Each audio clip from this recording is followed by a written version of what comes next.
All right, I think we're live. Welcome again to a broadcast. I know it's been a minute for a while, been a good minute, and I'll tell you about it in a moment. But just want to let you know, first of all, hope you guys are doing well. Hope you're having a wonderful day. In today's broadcast, yeah, even HBCUs are getting fatigued. Something that I am very glad, I should say, that this conversation is happening, and it seems like it's evolving, and it's one that I would say that you definitely need to be a part of. Maybe not necessarily on social media, but it's one that it needs to be had, and it's far long overdue. And we need to talk about these things, but talk about them, of course, in a very constructive way, and that's what we try to do on this platform. We're also going to get into catching up on some of these other news items, doing some follow-ups on some things that I have said, on this platform a long time ago. I, have meticulously going over some things and said, listen, if these things aren't addressed now, this is what you're going to see play out. And we're seeing it happen now, and yeah. And so I would, and so finally, I would say this: if telling the truth is something that's not really your cup of tea, and being very honest, then this is not the platform for you. That's what we're about here. The numbers really don't matter to me one way or the other. But yeah, I mean, that's what we're about here. So welcome. With that being said, if you're a new subscriber, welcome as well. This broadcast has been brought to you by Samba Tree. Samba Tree is the platform that my wife and I created to address some of these things by way of providing natural herbal alternatives. And you can go and check us out now over on sambatree.com. We'll bring that up a little bit later on, but we're going to give people about a minute to get on board. And then after that, we're going to jump right into the news. Okay? Welcome.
All right. Think we're going to get started here.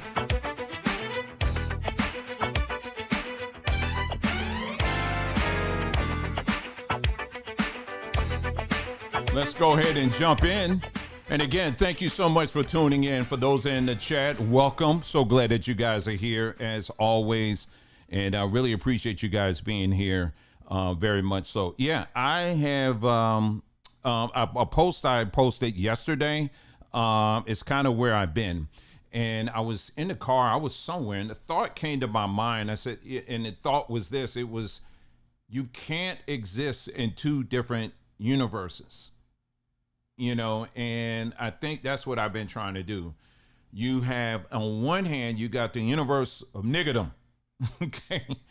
And that is largely based on chaos, on unruliness, on low logic, high emotion, anger, bitterness, frustration, confusion, all of that. Then on the other side, you have the universe of peace, And the two you cannot live in both of those spaces. And the thing is that I know for me, I'm going to speak for myself, is that I've been trying to, up to this point, trying to exist in both spaces. But then what I've noticed is that lately, as I've been pivoting towards a space of making sure that I'm surrounded with peace, I notice that the more and more I do that, the less I feel, I should say, in the other space seen. And that's not to say that I was in any way, shape, or form, I'm trying to grow this platform to be some major whatever, because that's not the case at all. It really isn't. But it was very interesting to me, to say the least, observation to see how I was watching over the years. I have watched people put out content that's based on nothing but lies, conjecture. Is not a fact in it at all. It's just pure speculation on things. And I've seen their platforms grow exponentially. I mean, it just blew up. And there's literally nobody in the comments or anybody like that that's saying, hey, let's check this out and see if this is factual. But there's a whole audience, there's a whole universe out there of individuals that love that kind of stuff. They don't want nobody to check. They just, hey, if I vibe with you, I'm with you. I don't care about the facts. Let the facts and the truth be damned. We don't want any of that. Let's continue to feed the beast. Let's continue to feed into what we feel at the moment. Those things, those platforms, just, they grow crazy. I mean, they go wild. But the moment you start going into the direction of truth and start talking about solutions, real solutions and practical solutions, things that we can actually fix, instead of just always rehearsing what's bad. Instead, let's just talk about the things we can actually fix. Well, those things aren't really that popular in that first universe. You can't, and so people ain't going to listen to that. And so what ends up happening is that when you choose peace, when you choose sanity, when you choose those things, you're going to be less and less seen in this other place. Let me give you another example. Just think about in your family life. You got all sorts of people within your own family. You got the people, the sane ones, the ones that got sense, and then you got the ones that are actually bonkers and crazy and always causing trouble. At some point, if you're someone that's like, listen, I want to live in a very peaceful environment, one that's, I'm done with the mess. I'm done with covering other people's mess.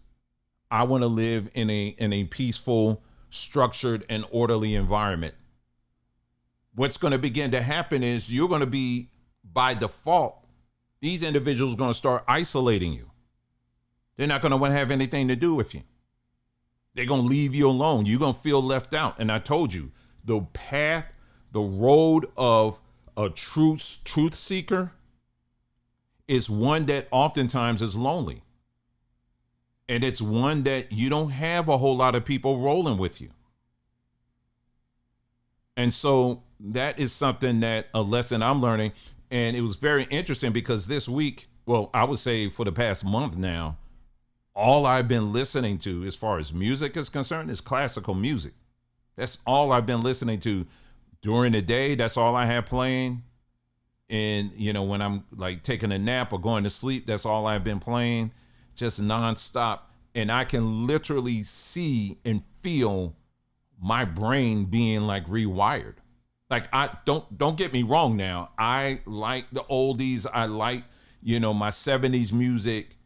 I love all of that. My R&B. I love my jazz music. I love all of that. I absolutely love that. That's not going away.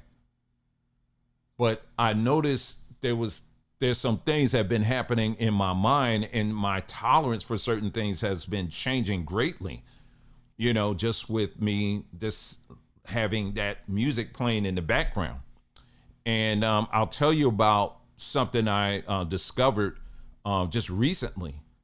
The difference in when we're talking about remember we did a video recently where a while back where we talked about how even though the drum is a very important and very complex instrument, um, it does have a lot of limitations to it versus some of the other instruments. And we did a, just go back to that. Don't jump to any conclusions just based off of this little thing I just said here, but go back because we went extensively. We explained that. We talked about when ancient Africa, how it wasn't just the drum. You had string instruments, you had, wood instruments, you had all kind of stuff. And then what happened over the centuries is that those other instruments have been attenuated, pun intended, while the focus has just been on the drum, right? And we talked about how when you're dealing with non-drum centered music, what it does to your mind and your brain and the different parts of your brain that becomes more active and all of that. It's really has done really something in my mind. I could really feel the difference. And like I said, the tolerance level for a lot of things, it's just not, I don't have certain tolerance for certain things anymore. Let me ask you something, and then we're going to move on. Can a low intelligence people, now this is a question you don't have to answer here, but I want you to think about it. I don't care. We're not talking color here. Just remove the color out of this, what I'm about to ask you. Okay? Just remove the color out of it because that's not what I'm saying here. But could a low intelligence people produce intelligent music? I want you to think about that as we move on here. All right. Could a low intelligence people produce intelligent music? Think about that. Because I think a lot of times we think that music is just this even playing field. And no matter who it comes from, that somehow we are you becoming smarter as a result of it? Well, if the music, regardless if it's a black person, white person, Asian person, it doesn't matter. If it's of a low intelligence, if there's nothing in it from the arrangement of the instruments to the lyrics, to everything, the frequencies that are used in that music, if it's not really challenging different parts of your brain, I would say it's probably more of a low intelligence music. Doesn't necessarily mean it's bad. It's just how much is your brain, your physical brain, being challenged when you listen to some of the music that you listen to? And who are the artists that are producing this? Something to think about. Just have that in your brain and really think about that. Could a low intelligence individual, or people for that matter, produce a high intelligence music? Something to think about. All right, so glad that you guys are here. And like I told you, we haven't been here in a moment. So I'm just going to do a rundown of different headlines that have been going around in the news, and we're going to try to cover as much as we can within a reasonable amount of time. So again, I appreciate each and every one of you being here, and make sure you check us out over on sambatree.com. And like I said, we'll touch on that in a moment because we just released some new things there that I want you guys to check out. Okay, so HBCUs. Well, the latest story that has been crossing the wires on social media has been the Howard University. Howard University has been catching a lot of heat. And for those of you who don't know, I'll just tell it to you very quickly. Basically, Howard University had its open enrollment, and they basically, like all universities, they set a due date. They said, listen, and for those of you who are familiar with college, finances, regardless if it's a black college or university or a white college or university, financial aid and going through that process is not always straightforward. There's always there's a lot of hoops that individuals have to go through. I mean, regardless if it's a black school, white school, it doesn't matter. It's never really straightforward, especially if you're an individual that's dealing with a limited amount of funds, right? if you're relying on scholarship money or, loans or the things like that, sometimes it can be a little tricky, right? But it's always good. But if you're working with a competent team, at that school in financial aid, which most of them are, you should be fine. You just have to make sure that you're following all the rules, right? All the guidelines. And as long as you do that, and that's your way of covering your behind, so that anything comes up, well, you got documented evidence and proof that, hey, listen, I did this requirement, I did this, I did follow up, I did, go to this meeting, virtual meeting, I did have this phone call, I did talk to this administrator, so forth and so on. You have a record that you can hold up and say, boom, I done everything I was supposed to do, right? Well, Howard University is a school that has done that. Now, they've had some issues in the past when it comes to their financial aid. For example, I was just reading about recently, was reminded of recently a few years ago, a few members of their financial aid team had to be fired. And I don't know if they had any legal things pressed against them, but legal charges pressed against them, but they were taking some of the money and rerouting it for personal gain. That's unfortunate. But other than that, as far as the department is concerned, they seem to have continued to be able to be quite functional, as you have thousands and thousands of students who enroll into this school every year. Okay. Well, recently what happened was in Howard University, they had to unenroll about 500 students. And the reason why they unenrolled them was simply because they did not meet a certain due date. And because of that, they were unenrolled. And you don't meet the deadline. It's just like anything else. Well, if we don't have our money, that means we're not getting paid, which means we can't provide a service to you. And it was funny. I was in a back and forth with someone on social media, and they were trying to say that Howard University or college isn't a business. I was like, it very much is a business. You're providing it with money. In exchange, you're getting a service. That's a business, period. So with college, it is a business. At the end of the day, you have a whole marketing team. You got millions and millions of dollars that's being transferred every year, be it scholarship money, loan money, what have you. You are getting a service in exchange for those things. So so it is an educational institution, but it's also a business. And so if you think it's anything else, then you don't belong in college, plain and simple. All right. So you need to understand that. And so a lot of people just had a problem with that. And so anyway, so they had to unenroll about 500 students because the due date wasn't met. Now, I'm going to show you some things that thankfully you've had some people who have been on the case here and have really been providing a wealth of receipts, basically letting you know that what this really came down to was people who just did not follow the rules. They didn't follow instructions. And I'll show you this first.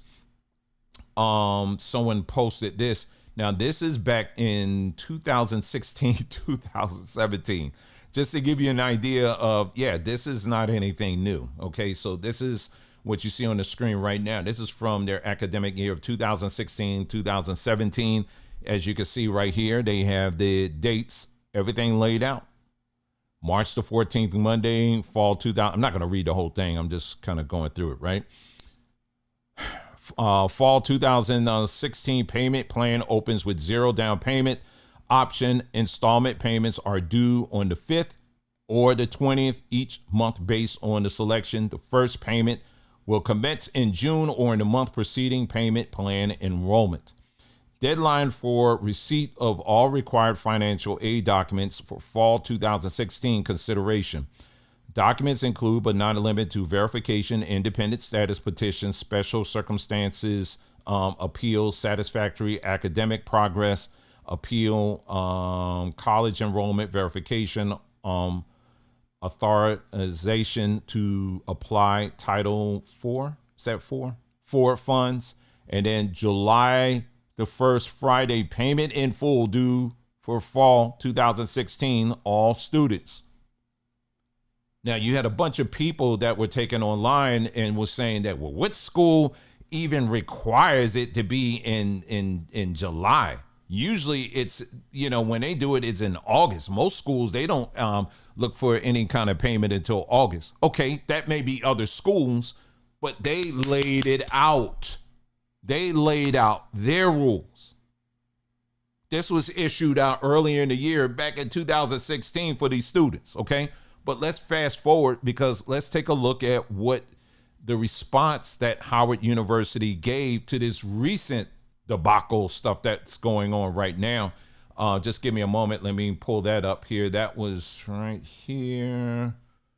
Let me go here. And then I'm going to pull up a woman who actually works. It was a couple of people who actually work with HBCUs, and they laid it out completely.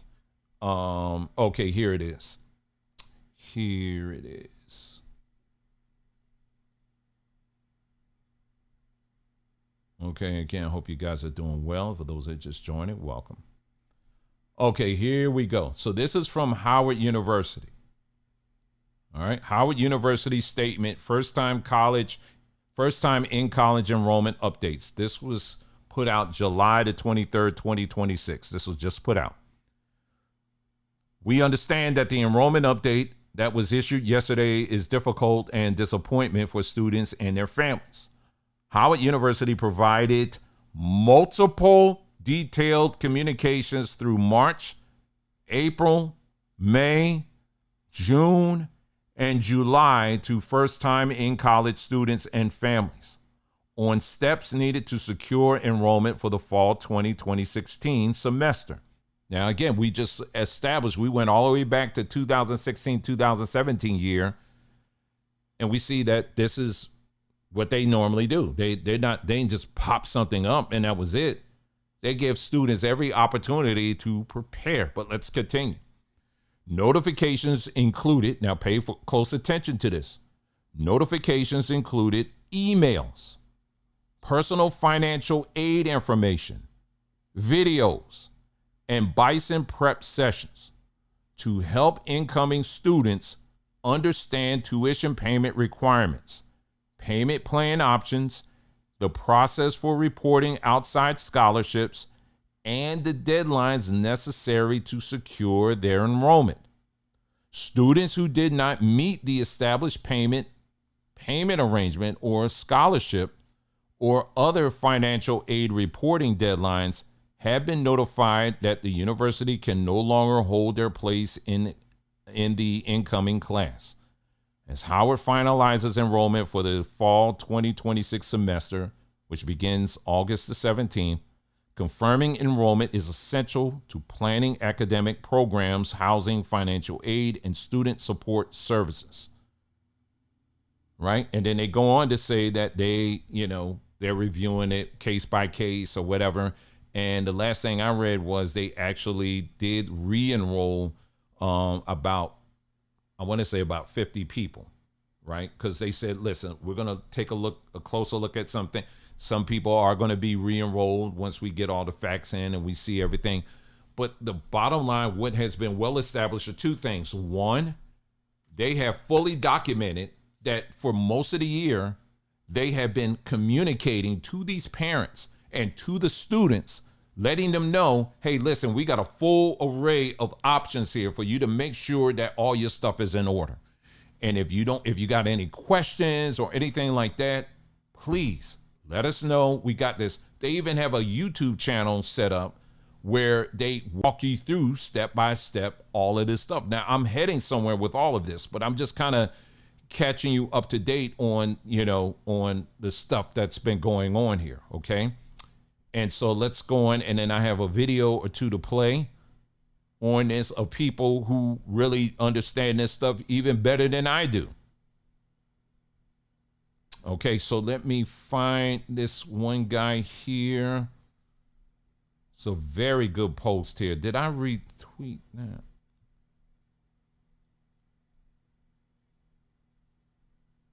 Hold on, let me see. Okay, yeah, I know it's him. I want to see if I have his post that he posted first, and then if I can't find that, then I'll go to something else here.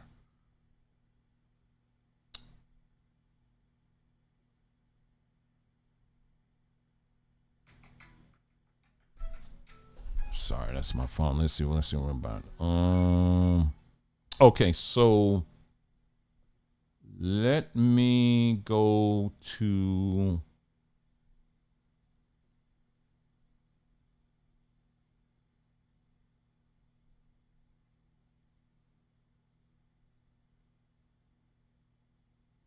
okay, I'll just read. This is from his post. This is from his page here.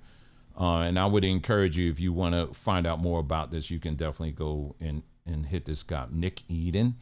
I'll start from here.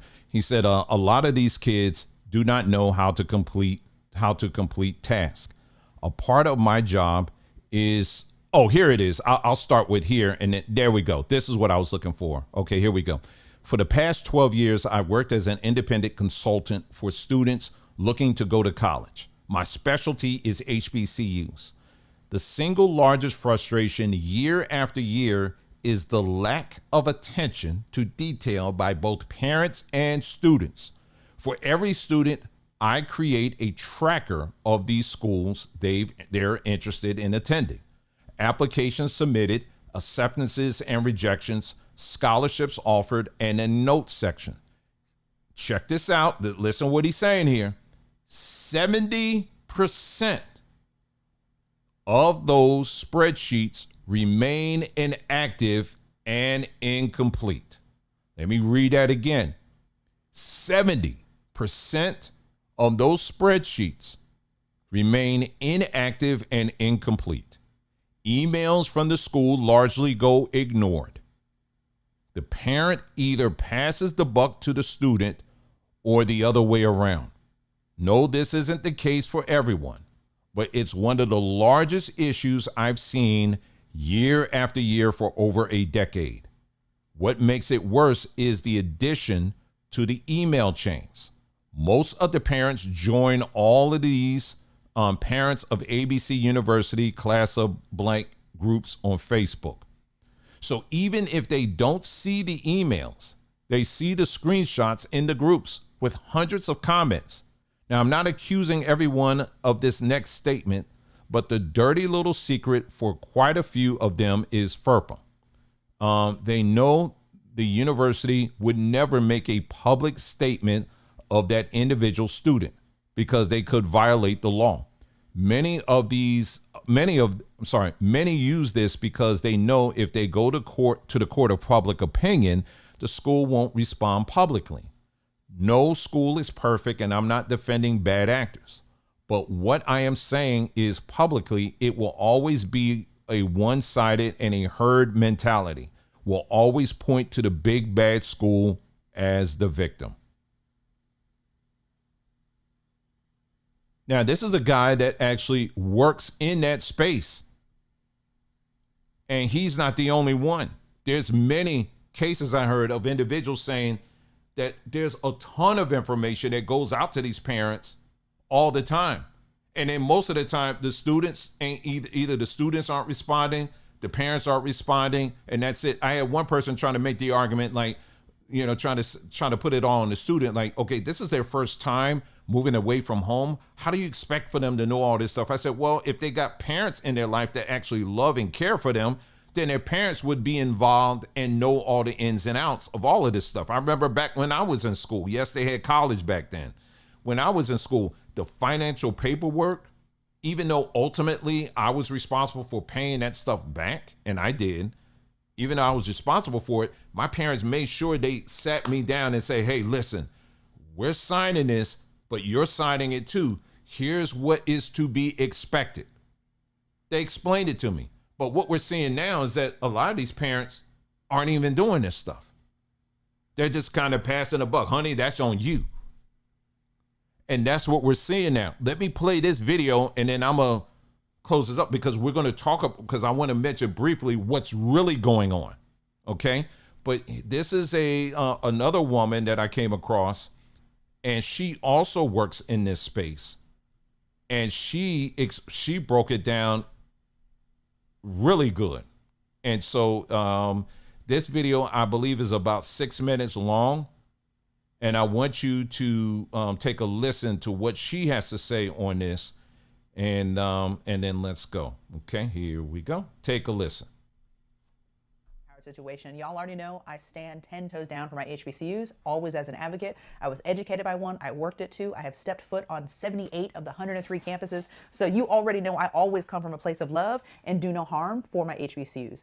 So I'm Dr. Aaron. I have a PhD in industrial organizational psychology and EDD in curriculum instruction, and I've been an educational leader for the last 20 years. So if you're coming across this video, it means the universe wants us to connect. So go ahead and follow, or you can just leave a comment because I'd love to hear your thoughts on this conversation.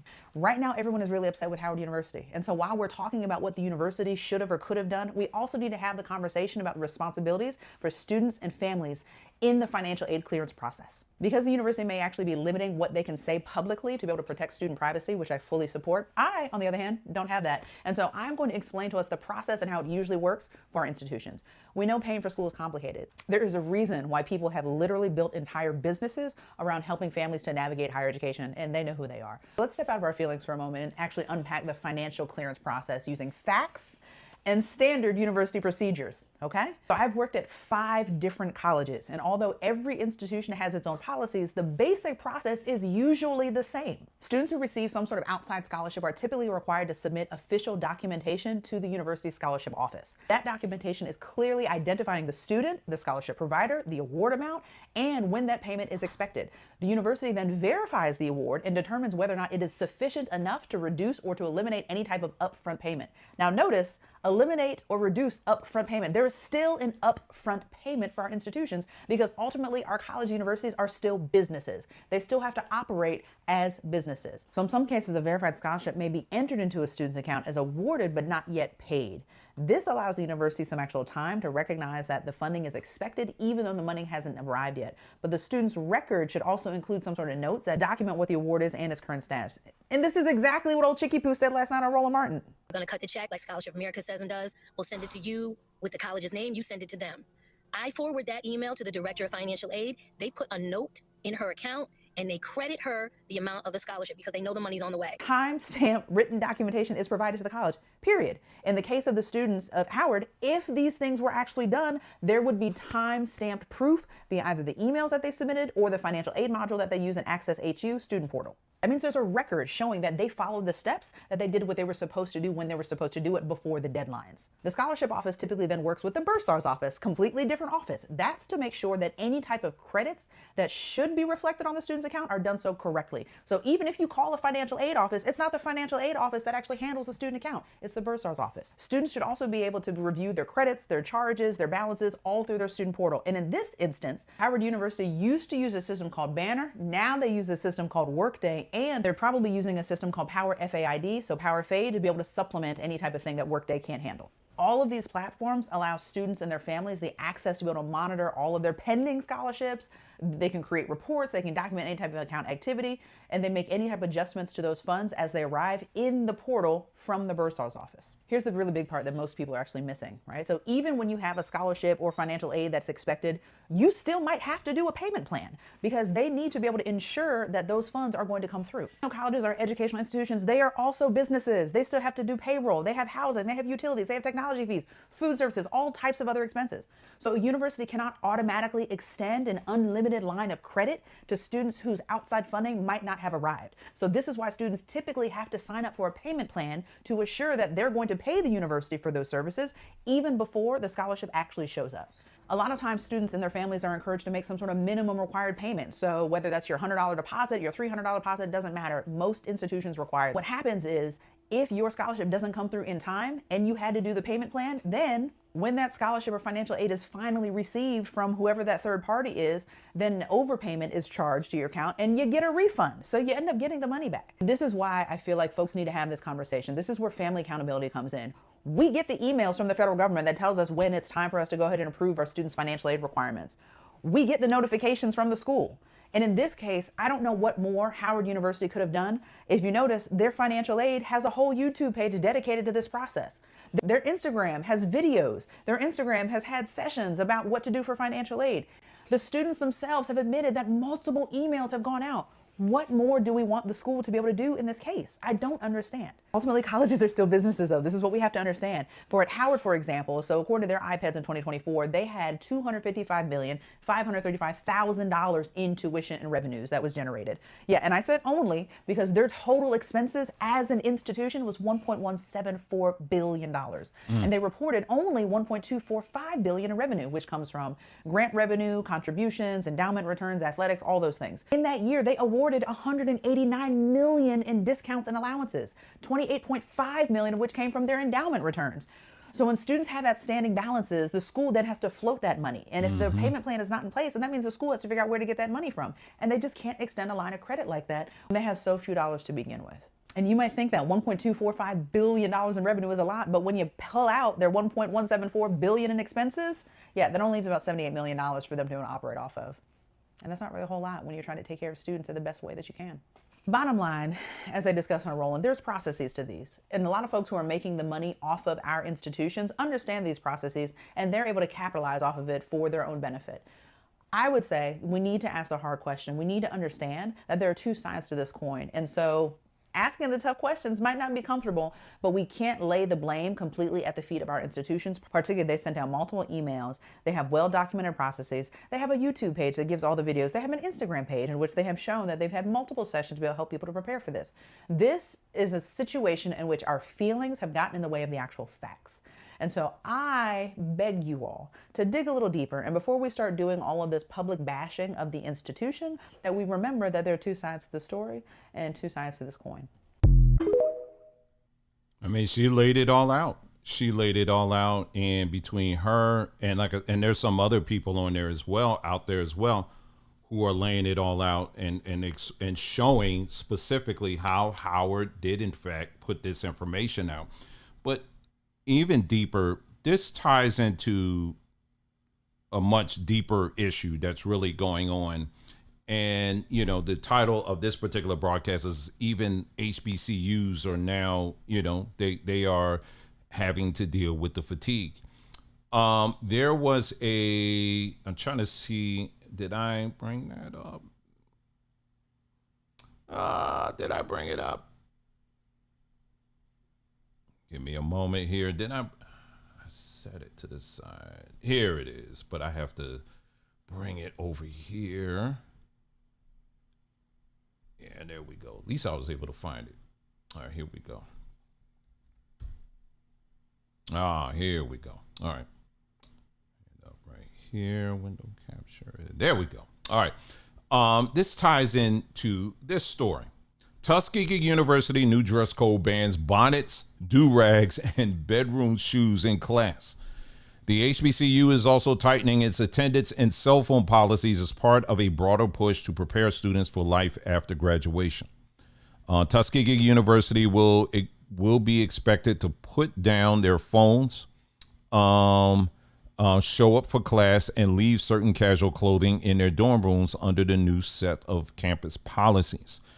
In a message addressed to parents of incoming students, Tuskegee President Dr. Mark A. Brown announced new expectations governing students' attire, attendance, and cell phone use ahead of the upcoming academic year. The Alabama HBCU dress code prohibits students from wearing revealing clothes in classrooms, dining areas, and official university settings, including convocation, bedrooms, shoes, bonnets, and do-rags, will also be prohibited in classrooms and the university cafeteria. Students attending business meetings and other professional events will be expected to wear business suits and appropriate shoes. I don't even know why this wasn't even. It seems like they would have been doing that, but okay, it must have got really that bad. But anyway, students attending business. Okay, I already read that. Brown said the changes are not intended to prevent students from enjoying their college experience. Instead, he presented the policies are part of Tuskegee's responsibility to prepare the students for professional environments after graduation. The goal here is not meant to restrict students from enjoying Tuskegee experience, but to prepare them with a solid foundation for the workforce they will enter once they leave Tuskegee. And it goes on. And I can only tell you the amount of comments I saw where people are mad and upset. You literally have people in both of these cases, the one with the due dates and people not following basic instruction with the due dates. They're calling them, they're trying to make this whole Howard University thing. They're trying to make it like, well, the reason why, because I brought up the point, I'm like, okay, you're talking 500 students. Well, it's less than that now. Let's just say 450 students who basically had issues following with their finances, right? Or following the rules, right? Following the instructions. But you got thousands of other students who clearly had no issue at all, who are already enrolled, already got their place secure, but somehow they got it right, but this small amount who didn't, now it's the school's fault. So what does that, where do we put, how do we categorize the other thousands of students who got it right? So the way the mob has been doing it, social media mob, is that they've been categorizing them as, oh, they're the bougie class. So I said, okay, so the bougie class, we're saying that this is mob mentality, by the way. So the bougie class are people who follow instructions. The bougie class are the people who, even though they may not have the money all up front, they can follow instructions and say, okay, and follow through, open emails up, read emails, ask questions, make arrangements. You're bougie if you just follow through. That's what they're saying with that. And then I'm seeing the same type of comments coming in with Tuskegee making this decision about, hey, don't show up to class in a bonnet. Don't show up to class in do-rags and your pajamas and all of that stuff. Don't show up to class like that.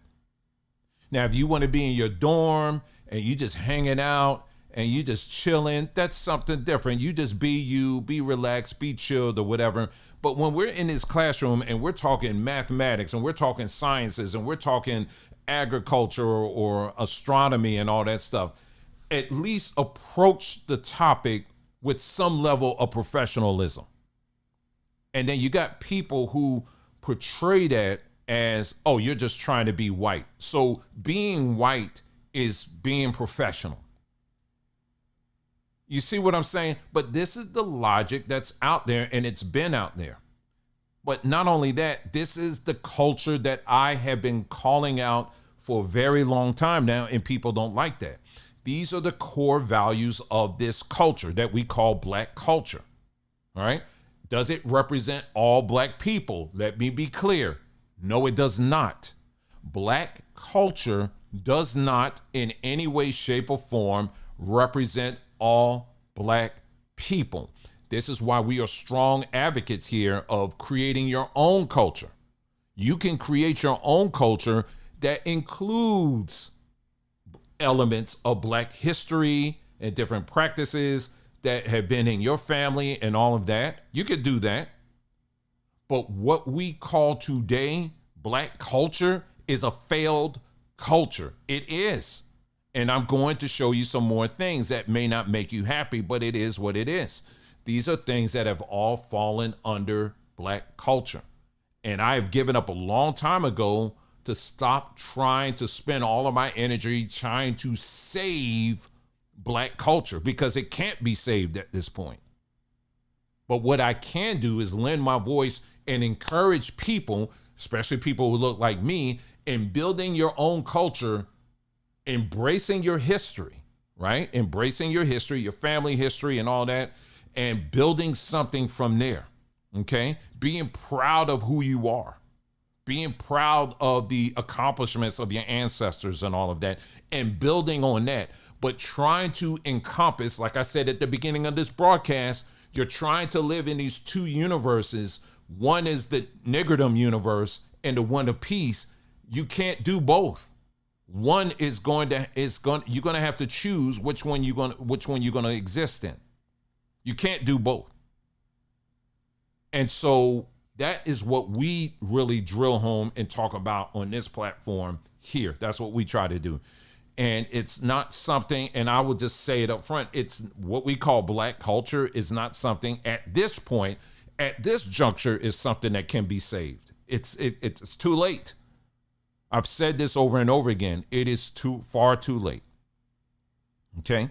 Your best way of expending your energy is investing in you and investing in individuals who think like you, who operate like you, who move like you. That's where your energy needs to go to.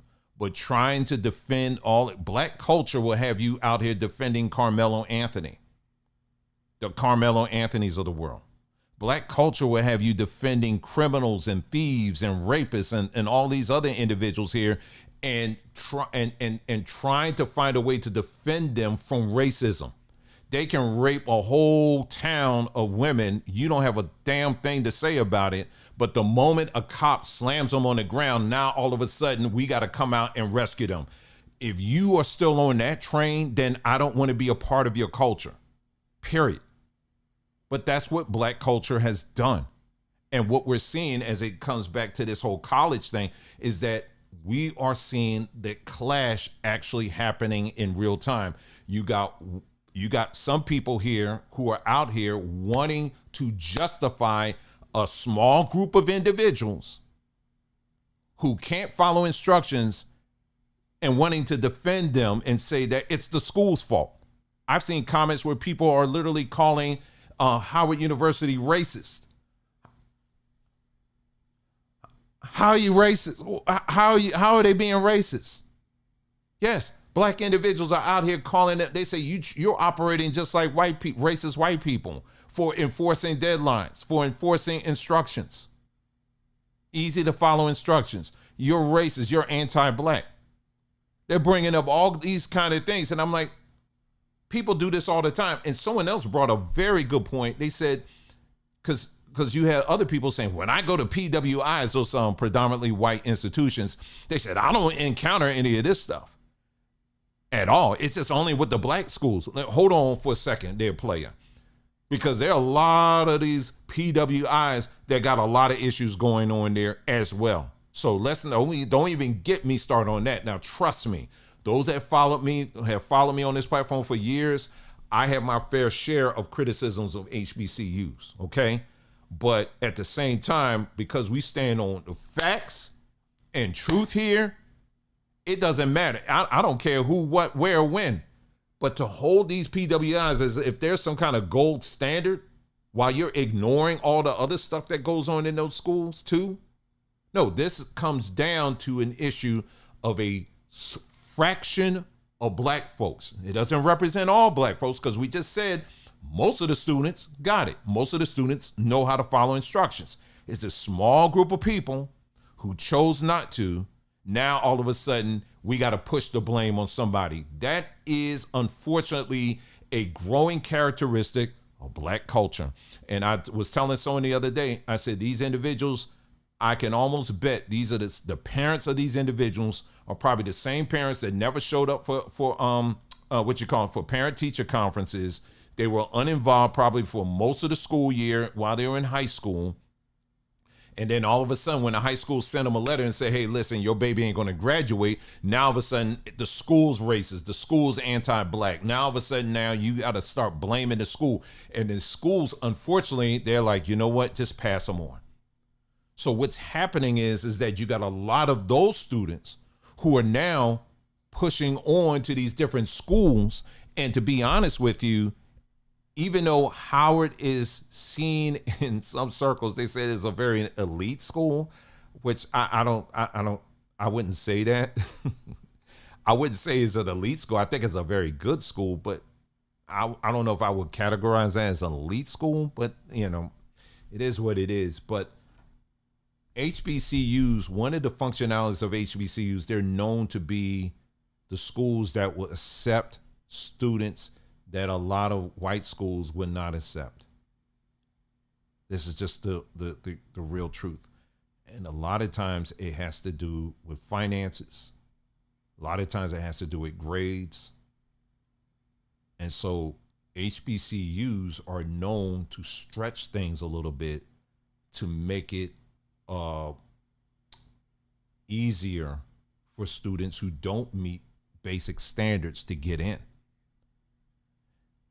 I was listening to some people who work in these financial, offices in these HBCUs, and they were saying we have to stretch a lot of times our own finances. And she kind of touched on that a little bit, the woman I just played, just to get some students in. Even though we may not have it, but we got to stretch it. These white schools, they're not going to do that kind of stuff. So you can pass the blame on whatever and what's the root cause of that. But they're doing that with finances, but that's also happening with grades as well. And it almost always leads to one or two people or both. It's either the parents or the students. And I'll even throw in some of these schools that just pass these kids along. But this characteristic of not taking responsibility and passing the blame and deflecting, the wake-up call is here, and people more and more are starting to notice it. And these HBCUs are noticing it as well. And there's going to be more and more of this divide that's going to take place within what we are currently calling the Black community, because a lot of more people are getting tired of it. And we're tired of accommodating these knuckles. We're tired of it. We're done. And that's why I don't even flinch anymore when I hear some of these stories. I don't. I'm just like, oh, well, then let them go to prison. I don't care. I don't. I literally don't anymore. I don't. I'm not going to fight. I don't feel any way, shape, or form that I got to put out energy to fight and to argue for certain. No anymore. Go to prison. Go to jail. Please send them to jail. It'll make it easier for so many people. Let me play for you. Let's see which one I want to. Let me switch up to another story that I came across. Not many of you probably have heard of this, but it kind of goes along line. And then we're going to touch on, then later we will touch on the Nolan Wells story. I'll just do a follow-up on that. There's some things that are happening in there. And, I was reluctant in the past to really say anything about certain aspects of this story. But, it's just, things are playing out, unfortunately, exactly what I thought, how it was going to go. But we'll touch on that in a moment. But let me find, that was on, let's see. And for those of you just joining, thank you so much. We'll get to your comments in a moment here. Let me see. Okay, here it is. Here it is.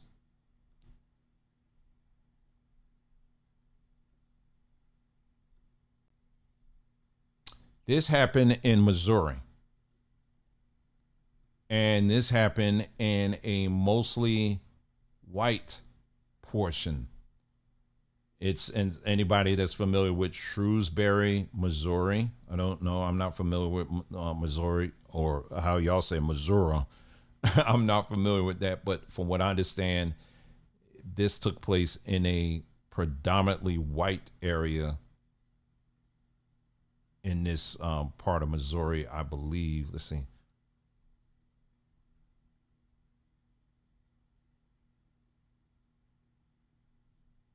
Okay, here we go. So I have the video. I was just reading up on it. Okay, here we go. Let me go ahead and bring this video up here, and I want you to listen to this mother and what she witnessed. Okay, and then I'll fill in whatever was missed here. Take a listen. Glover says she was trapped in her car after leaving Shrewsbury Sky Zone's 6-7-day celebration. 8 fights in a matter of minutes. Glover capturing the turbulent turnout on her cell phone. And I was simply just trying to leave the facility, and I got caught in the chaos. The venue reaching maximum capacity. The juveniles ranging from 10 to 17 not allowed in without someone 25 or older. You could just hear in the crowd amongst cursing, you could hear them saying like, let me in, and that's not fair. Saying, quote, we are so sorry. We sold out before we could get everyone in. We cannot control who gets dropped off at our front doors. They was literally just dropping them off and going about their business. Shocking details coming out Monday as police say they had to take away a butcher knife from a 12-year-old who saw the chaos on social media and then came to join it. For those who just wanted to have fun, Rashida says she's disappointed in the minors and their parents too. The event could have been real good, but it turned bad, and that's simply because the kids wasn't being chaperoned. Just be more active in your kids' life.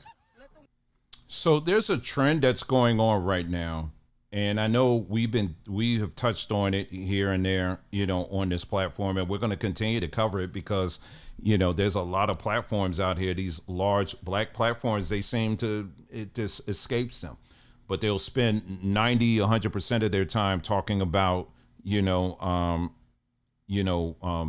Nolan Wells story as if that's like the make it or break it of the century, right? But they won't talk about this, where you literally have hundreds and hundreds and hundreds and hundreds and hundreds of black kids that are terrorizing communities. And this has been going on for a very long time. And I know we don't like even hearing that. I understand that. I get it. But folks, family, people, loved ones, the pot has been boiling on this issue for a very long time. You can't continue to ignore this. Now, this story here that I just shared with you, this black woman who was there, she witnessed this. She said you had parents, black parents, that were driving their kids to that jump zone. Those little activity things where you go there and they got like trampolines in there, right? Yeah, they got them all over the place. They're pretty fun. I haven't been there in a while, but they're pretty fun. They got them all over, right? So in this particular community, they have one. And for what I understand, unless someone can correct me, I'm not familiar with that area, like I said, but from what I'm hearing, that this particular one was located in a predominantly white area. But black parents found a way. They got in their cars, drove their kids to this particular one, dropped them off, and just left them. Yeah, okay, maybe the kids are getting together to have some fun. No, they got in there, filled this place up to capacity where they had to shut it down. They had to shut it down, number one. Number two, they started fighting. So what's happening with a lot of these, what they call teen takeovers, it ain't just them dancing in the street. That's not what's happening. I can show you a lot of video on these teen takeovers. For some reason, the cool thing now is we're going to show up en masse and we're going to start fighting one another. Oh, and we're going to film it and we're going to put it on video for the world to see. You remember a while back, I was doing many videos when AI was starting to become more of a public thing. I was immediately saying, folks, we're going to have to get a cap on a lot of this stuff that's being uploaded because it's that AI is sucking all of this data up and it's going to start putting a lot of stuff out. And here we are today. And so a lot of this, so you got this trend now where these black kids show up en masse and they start fighting one another. Like, I don't even see the fun in that, but that's what's been happening. And it's all on video. And they said literally showing up and they had to shut the whole place down because they said black parents were driving their kids to this white suburb, dropping them off and leaving them, saying, y'all handle them. And nobody's got nothing to say about that at all. Nothing. Folks, this is happening literally all over the country. And we've been saying this, and people don't like hearing this kind of stuff. They don't want you to talk about it. Instead, they want you to hook on to some of these crazy stories out here. And like I said, we'll get to the Nolan Wells stuff in a moment, but the amount of lies on that, I told you, we live in a world of lies where people want their lies. They love lies. They want to bathe in lies. They want to eat lies. They want that. They don't want truth. They don't want you to tell them the truth. And so, but this is what goes on a lot. Again, I have to emphasize, is this representative of all black students or all young black people? Absolutely not. It's not. But this subculture that's emerging right now, it is literally destroying whatever we have left of what we call black culture. And I've already said it's ruined at this point. It's ruined. And unfortunately, when someone asks me, well, what is the solution with some of these cases? I said, unfortunately, you're going to have to just let it play out. There's no reform for a lot of these individuals. There isn't. There are, there at best, you can work on those that do listen and focus on them. That's why I always say start with your own family members. I always say start with that first, because that's where it all should begin. This whole mindset that we got to just en masse spend all of this exuberant amount of money and just think we can just bring all of these black folks under one roof and think this is massive reform that can take place. That doesn't work. We've tried it. I've tried it. It doesn't work. You can only work with those that are in your sphere, within your space, and you start with that. It's never going to be a massive amount of people. It just isn't. It doesn't work that way. You understand? And so I saw this, and like I said, I saw this story, and I said, wow, this is really something. They're literally carpooling their children into white communities so that they can be terrorized. And here you got this black woman, she saw the whole thing. And then one kid got so excited, according to the news story, I'm coming too, and let me bring a butcher knife.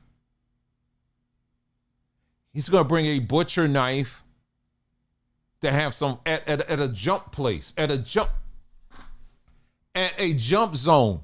Why are we bringing butcher knives to jump zones? Butcher knives.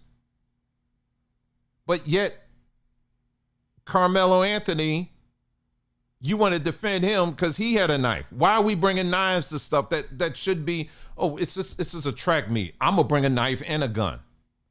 Oh, it's a birthday party. Okay. Oh, let's bring some knives and some weapons. You see what I'm saying? This subculture is one that is a death culture. It is. It is a death culture.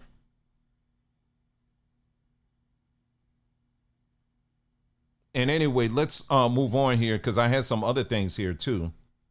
Are there solutions? Yeah, we'll get to some of these solutions in a moment. And I'm going to read some of your comments. It's some of y'all are saying some very good stuff. I'm seeing like I'm a corner of my eye, but I'm going to take a look at it. But yeah, it's really something. And I will be, there's been a lot of activity going on in the COVID world with Dr. Fauci and all that. We're gonna get into that as well. Not in this broadcast here, but we'll get into it, in another broadcast here. But we'll talk about that.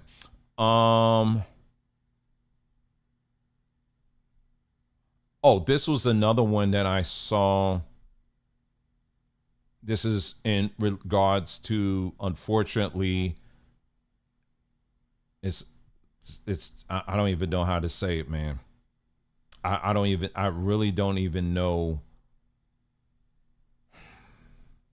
because this is part of the reason why it's just very difficult for me, y'all, to go live. It really is.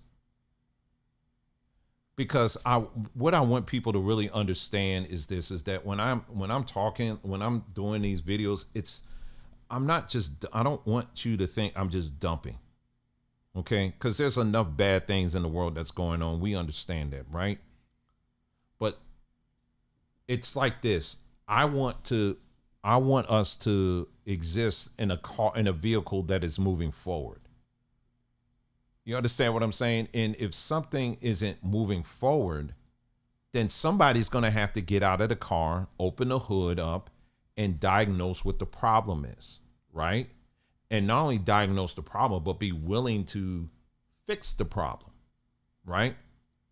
And I'm just one person, and there's many other people that are doing that same thing, but we clearly need a lot more people doing that.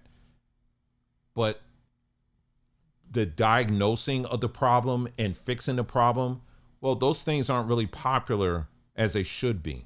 Everybody wants to sit in the car and complain to the car dealer, the manufacturer, and say, well, these car manufacturers, they need to do a better job in building these cars.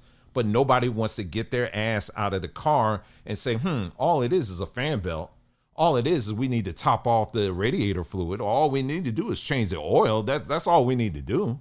Or it may be something more serious than that. A lot of people don't want to do that kind of stuff because now we have a culture that makes it easier for us to blame the car manufacturer and that they need to come out here. They need to do it.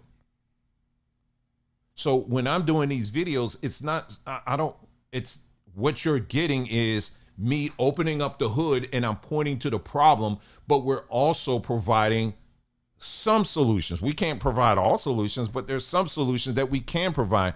That's the best I can do. That is the absolute best I can do. Plus the other things we do offline for folks and all that kind of stuff. That's a whole nother topic. But online, this is the best I can do. You understand what I'm saying? So when I'm talking about these things, I know it's not the most comfortable thing. I'm not, but I'm not here to stroke any egos or anything like that. I'm just like, y'all, this is what's under the hood. And if we're not paying attention to this, and out of the corner of my eye, Coach, that's why I said I'm going to get to all your comments in a moment. But Coach on here on our chat, he is doing what he can to provide some solutions. He's doing what he can. It may not be the silver bullet to answer all of it, but he's doing what he can. And then Marleyisms, I see you lighten it up too. I want to read your stuff too. But it sounds like she's got a background in some of this and she understands where I'm coming from. We all can do as much as we can. And part of it is talking this stuff out and not existing in this mind space as if this stuff doesn't exist. It's happening. You understand what I'm saying? Anyway, one of the things and this is thanks to my dad, I really had a compassion for our black men and really wanting to see our black men move forward and move ahead and all, And so I watched my dad really spent years of his life dedicated to just that, going to the prisons and, or just working with men he knew, black men he knew, in either in churches or just people he met. And so that was something that kind of passed on to me. I always had this compassion for wanting to really see black men move forward, and move ahead and all of that, And so even having a son of my own, it was just such a joy because I get to witness this greatness get passed down to him, and it has been, and he's still developing just like we all are. But it's just really something. The other day, yesterday, I took a break. I was in it was Tropical Cafe. I don't know if y'all been there, but they had pretty good smoothies there, and they had a deal going on. They said if you get a food item, you get a free smoothie. I like their smoothies. So I said, hey, why not? And I just said, you know what? I'm going to sit down and I'm going to chill up in here. And that's exactly what I did. I was just sitting in there. And then the next table was two young black guys. They were just sitting there. They were just talking. That's all they were doing. They were just sitting there talking. And I said, you know what? It was so refreshing just to see that. They were just chilling. That's it. They weren't causing no ruckus. They weren't acting the fool. They weren't doing anything. It was just chilling. And I say, wow, and I would have stayed in there even longer if it wasn't for the other family over there. They done brought their dog in there. They had the little kids in there, on the floor racing cars and all this stuff. And I'm like, why are we doing this? Like, I don't understand the whole thing. Don't get me started. I understand why some people bring their dogs into grocery stores, but come on, it's getting out of hand now. I know I'm getting off topic here, but I was in a store one day and someone had a parakeet, a whole parrot.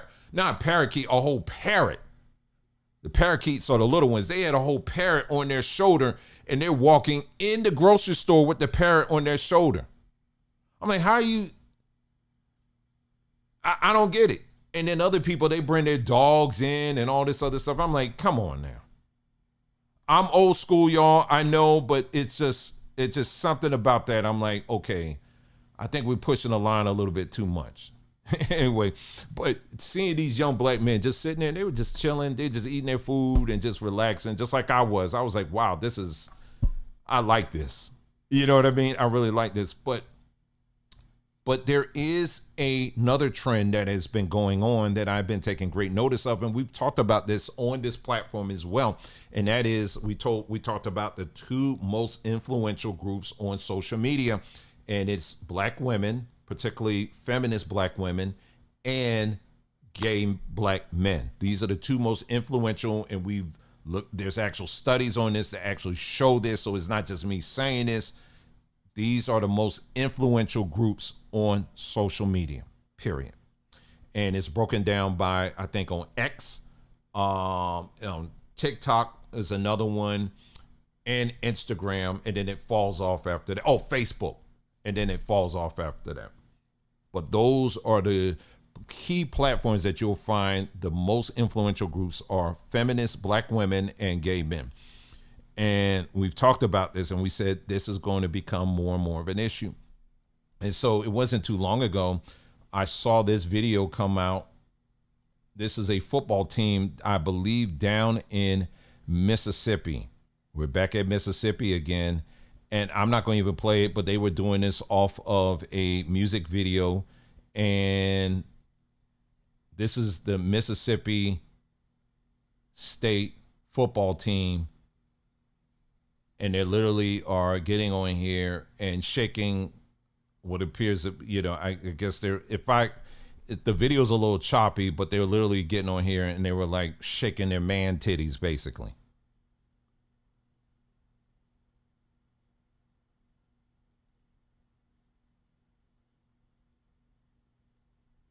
This is a football team. Okay. And so that was one video that I came across. And then there was another one. There was another football team and it was mostly black students on there. And they too were doing the same dance. They were shaking their breasts like women. And I sat up here and I was like, and people were giggling and laughing and think it's funny and all this stuff. And I'm sitting up here looking at this like, this is a football team. I mean, back in the day, we would look at that like, man, you weird, man, you crazy. But no, that's not. It's normal. Here's another one. Here's a man who clearly, must have got some work done and got his hips like a woman. And you see a lot of this going on, and unfortunately, it's been normalized.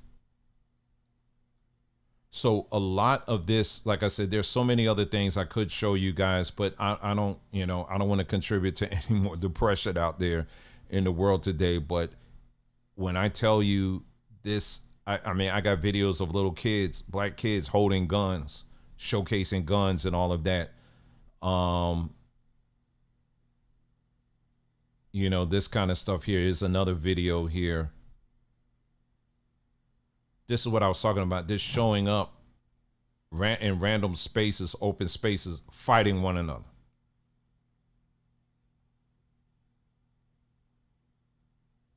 This is the culture.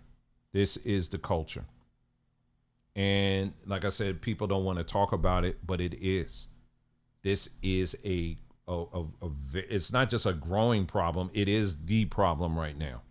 It is the problem right now. So our focus here is to get us to, you got to be more vocal and, say enough is enough. I'm not defending this stuff anymore. Now let's move on to, there's other things I could talk about, but I'm looking at, for the sake of time, I just want to move on here. Now this story regarding Nolan Wells, this story here, I really have been, only reason why I'm not really following it, it's more or less the story is following me because it always showing up on my timeline. But I was very reluctant at first of saying anything critical about the parents because obviously the parents, they have lost their child. You understand what I'm saying? So, they deserve every extension of grace in this whole particular story, period, because of that reason and that reason alone. And so I think it should be left at that. But I've noticed that a couple of things that are really quite disturbing. I'll just say this. Number one, what I've noticed is a couple of things. One, let's stop pretending as if, because the community that these individuals lived in, that the Wells family lived in, Nolan, along with these other kids, they all played together. They all lived with one another. They shared the same resources and all of that stuff. Nolan clearly had most of his friends were white. And so I'm sure in many cases you had where the friends would come over to his house, maybe spend the night, play video games or whatever, and vice versa. And there's never, ever, ever, ever, ever been any kind of issue up until now. Now you have all of these outside voices that are coming in and have drawn these sweeping conclusions that these white boys just had to have killed him. They had something to do with his murder. He was murdered because there was white people involved. And that's what this whole story has evolved into. And the mother has gotten up on stage and on these platforms and have said that none of the families ever reached out to her after this whole unfortunate situation came about. But that was proven to be a lie, because they started showing their text messages and said, hey, we're just letting you know, hey, listen, if there's anything you need, we're here for you, that kind of thing. She didn't respond to them. That came out. And so that is really something. The second thing that I was reading about was she's setting herself up legally so that, you know, because she wants to become the executor or something of the estate of her son, because what's happening is she's getting things set up to, you know, if anything legal should come about, that'll make it a lot easier for her to sue individuals.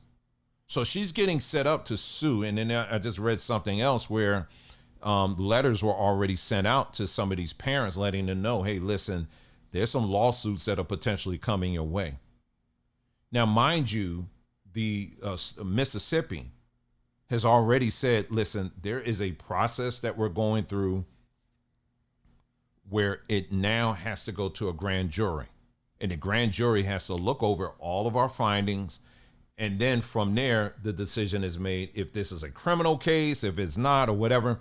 But from everything we're hearing, there is no foul play that was involved in this at all.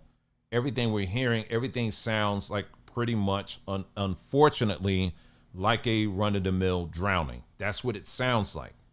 All of this sensationalized BS that we're hearing, you know, again, a lot of this stuff is coming from sources that are very sketchy. People are taking things way out of context. People are outright lying. They're using AI to draft up stuff, coming up with different audio recordings that have been manipulated with AI, photos and videos that are being manipulated. That's all being put out here. There was one video that I saw where one guy was even suggesting, and he had at that time over 200,000 views. This is what I'm talking about. On his video where he said that his white friends are looking at 20 years of prison over this. I'm like, how do you jump to that conclusion and nothing's been even discussed at that level yet? But you got over 200,000 people who clicked in and are down with that. So yeah, so the facts aren't all even in yet. And you got so many people who have jumped to these exuberant conclusions about what happened. When I wasn't there, you weren't there. There's only a few people that were there. Again, we got to wait till all the facts come in. And a lot of people don't want to do that because why? They have certain narratives that they want to hold on to. And these narratives have to be proven right. They have to be. And unfortunately, we live in a world today, a lot of people love drama. And Crump has been exposed over and over and over again. I've shown you so many videos. I've shown you different other parents that he worked with where he left them high and dry. In other words, once the facts start coming out and all of a sudden he turned into Ghost Man. Now all of a sudden he turns into Casper. He ain't nowhere to be found. He done left them high and dry. We talked about the young man, Trey, last name Davis, I think it was Trey Davis in Mississippi. You know, the young man that they found, unfortunately, lynched at that in that college down in I believe it was in Mississippi or it's in Alabama. Mississippi, Alabama, one of the two. They did an autopsy. And I've talked about this. Crump came, or whoever it was, they came out and they said, okay, we're going to do an autopsy. We're gonna do a second autopsy because we don't trust Mississippi because, you know, it's racist down here. Well, they did the second autopsy, and guess what? The family, as of today, they still have not gotten the results of that autopsy. The state had the local, the state, and the federal, they've already released their findings. And they said that, unfortunately, this seems like it was a hanging. It was a suicide. But here you got Crump getting out here, drumming up people, getting them all emotional and saying, we're going to do it because we don't trust them. They do one and don't even release it. Then that happened another time with Crump. It was the same thing. Once they don't even fully release stuff. And I told y'all in this before, I did a video before this autopsy of Nolan Wells with the independent one. I said, what's going to happen is going to come out inconclusive. They're not going to have all the facts. I told y'all that. I literally walked y'all through and explained how it works. I walked you through the whole process, and I told you exactly what was going to happen. I said, you got the state, the local, the state, and the feds. They're going through it. This is what they do. When they're doing an autopsy, it's a very gruesome. Some of y'all remember, was it Quincy? Some of y'all old enough. You remember Quincy, the show Quincy? You remember the show Quincy? Some of y'all who are old enough. You remember when it would come on, there was a scene on there when they were doing an autopsy and everybody is passing out. And he's the only one sitting up there eating a sandwich or something like that. He's straight, but everybody's like passing out. It's a very gruesome process. And when they're doing that, sometimes they're removing part of the brain or parts of other organs and stuff like that. And they have to send that to be tested. They got to send that to different labs to be tested. Why? Because once a person is dead, their body is quickly decomposing. So you have to isolate the parts that's going to hold the most, information, if you will. And you got to bag it up or whatever you got to do and send it to the lab ASAP. Because if you're sending that body from one lab to another, there's a lot of information that's going to get lost. I literally walked y'all through all of that. I told you this is exactly what's going to happen. I said, but you watch. They're going to find some way to twist that. And exactly the next day, that's what Crump did.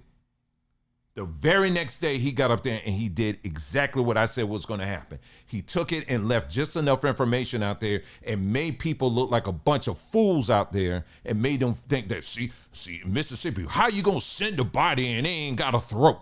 How you going to send a body and part of the brain is going? See, these people trying to hide this stuff. And that's what they were putting out there. And I was like, I just explained yesterday how this process works. I said, independent autopsies aren't fully reliable. I wouldn't tell someone not to get one, but they're not fully reliable because they're getting the body, regardless of who it is or what state it is, they're getting the body and it's quickly decomposing. And there's going to be certain parts of the body that's unfortunately not going to be present. I literally said all of this before they even did their stuff. But again, people want to believe the lie. They want to be lied to. Listen, as I bring this to a close, there's a lot of other things, but are there things that we can do to fix this problem? And this problem that we're talking about is niggerdom. Can we fix it? No, it's not. Niggerdom cannot be fixed. It cannot be repaired. In fact, you will spend a whole lifetime. Do you know how many black folks, good black folks that I have known and I have met over the years that have dedicated their lives to fix niggerdom? They can't be fixed. Let me help you with that. It can't be fixed. It is not designed to be fixed. You're dealing with a disease. This is a disease, and it can't be fixed. It is designed to be self-destructive, confusion, to bring confusion and to bring more destruction. That's what it's designed to do, period. It cannot be fixed, right? Now, are there individuals who, if they choose to make the right decisions about their lives, are there pathways that they can take to a life that's peaceful, one that's full of quiet, and one that is showing progress? Are there paths that individuals can take with that? Absolutely. And what what we have chosen on this platform is looking at health, getting people off of, we've extensively have talked about how these, in the medical industry, how a lot of these pharmaceuticals, the side effects that they are producing in our people and how the addictive qualities and all that stuff. We went through all of that and trying to convince our people, you need to start weaning off some of these things. You know, do it professionally, but you need to start weaning off of these things and start pivoting to natural, herbal solutions, right? But making sure you're doing it the right way, doing it the practical way. Because the answers that we need as far as how your stomach, the diets and, you know, that we take, the food that we eat, the things that we listen to, our brains, right? These are what we eat has a direct reflection on how we think and how we process things. So we decided here on this platform, let's start with that. It's not the silver bullet that's going to answer all questions. It's not the end all be all, but it's a start. So that's what we've done here at Samba Tree, is that we are addressing these issues. And so if you take a look over on our webpage, sambatree.com, you'll see we got a whole line of our own supplements that we have created ourselves. We got our own line of supplements. I would highly encourage you to check that out when you get a chance. What we have done lately is this. My wife put together this beautiful ebook called it's right down here. This one, a whole mouth medicine, ancestral oral healing from Africa, the Caribbean, and beyond. She goes through in very, very deep detail on how to take care of all your oral issues yourself. There's natural ways you can do it. And she gives a whole lot of details on there. There's no reason, if you don't have this book, you need to go. There's no reason why you shouldn't have it. None at all. And we can bring a close to a lot of the dental issues that a lot of us have. You know, dental can play a critical role in how you think and make decisions. You know, then we have the natural toothbrushes. I mean, these things been out for thousands of years, y'all. So this ain't anything new, but I would highly encourage you to check this out. Just try it out. Try out something new for a change. You know, you can still brush your teeth with your toothbrush and all that stuff. And by the way, we have natural toothpaste as well, but also add this as well to your dental regimen. You know, we have that as well. And we got a lot of other things as well. You could check that out over on our website. You know, of course, we got the teas and coffee. We got herbal supplements. I already talked about that. We got a whole thing of body care. You could check that out. We got our own coaching section. Got something going on there. But we got a coaching section. We got all kinds of stuff that's going on there. And this is how we address it here on this platform. Okay. So yeah, so there are a lot of things, unfortunately, that are negative that's going on in this world today, y'all. And we don't want to dwell on that per se, but we have to be willing to look under the hood.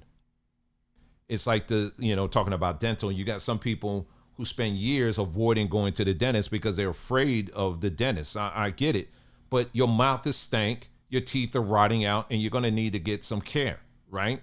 Well, it's the same thing when we're talking about these social issues. We can't continue to ignore them. We got to address these things, right? Anyway, let me get to some of your comments here before we check out of here. And let me see what some of y'all are saying here real quick here. Let's see. Trying to move this over here. I wish I could put them on the screen here, but anyway, I'll just read them. Marley she was on fire today. She said, I used to work in financial aid for 10 years. Parents don't do their part. The other part is the communication goes to the nonchalant student. Thanks, FERPA. Colleges won't communicate with parent. That's now FERPA. I didn't know it's like HIPAA for education. I didn't know that. I didn't know that the education system had something similar to that.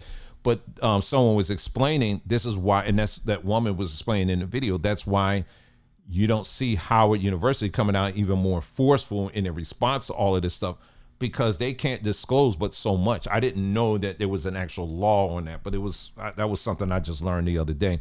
Anyway, let's move on. Todd Wilson said, following instructions is a requirement to be successful in college. Yeah, and in life. How about that?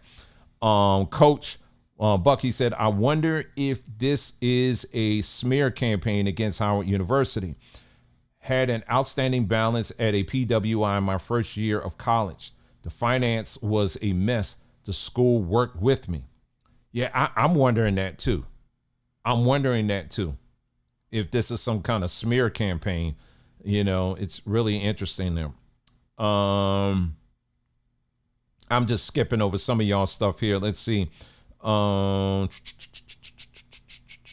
Marleyism says, education in America, public ed, is meant to develop the national workforce. Dwayne is speaking to what the issue is. The end culture has taken over a healthy campus culture. Yes, it has. And it's taken over just culture, period. It has. And it's unfortunate, but we have to speak out on this stuff. It said, Coach said, it took a master's degree to get me in the door of employment. Who else says, Tree of Life story time? Okay. They said, these children are fruits of generations of emotional neglect. It starts with each person influencing the children in the lives in a positive manner. Very good. Very true. Marley said, I worked with knuckleheads for years. The kids aren't motivated. The parents think too highly of their little angels. Freshman year is the 13th grade. It's true. It's true. It's true. Marley has also said, a lot of men and boys today, to me, appear to be in the very least psychologically DL. Yes. It's sad, ain't it? It's true. You're seeing a lot more of that. A whole lot more of that. And I'm going to continue to fight for masculine men that are proud to be masculine, but also we will defend our feminine women, and love our women. You know what I mean? And, and love those who want to be loved. How about that? Because I'm all about in the preservation of our energy, even with that. I'm not giving my love to everybody. I've learned that a long time ago. I just can't.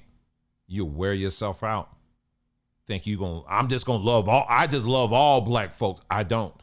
I'll tell you that. I don't. I don't. Is that, yeah, it's, and let me tell you, it's okay to say that. I don't love all black people. I don't. There's some I actually do hate. I will say the same thing about white people too. Asians, Hispanics. Oh, I can go down the list. But no, I don't love everybody. But Jesus, no, I don't care what he said. But Muhammad, I don't care what he said either. But Buddha, I don't care what he said either. I don't care what any of them knuckleheads had to say. No, I'm not going to. Love requires a deep energy that comes from the deepest part of my being. And it's a valuable treasure. And when you have a valuable treasure like love, you don't throw that out like Skittles. It's a very valuable thing. You know what I'm saying? And you don't just give that to everybody. So not everybody is deserving of your attention, of your time, of your resources, or your love. And until we figure that out, we're going to always expend all of our energy and our time on all this other nonsense that's out here. It's okay to be critical, but it's also, with your criticisms, what are some solutions?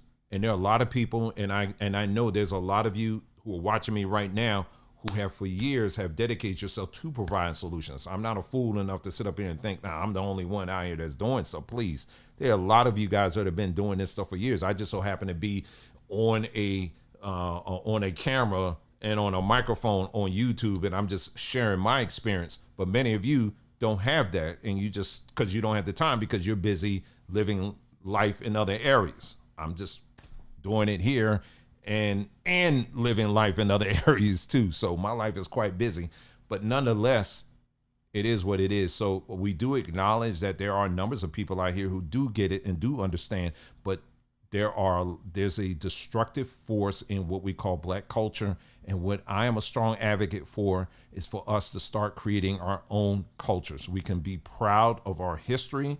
We can be proud of our legacies. We can be proud of those things and build on those good portions.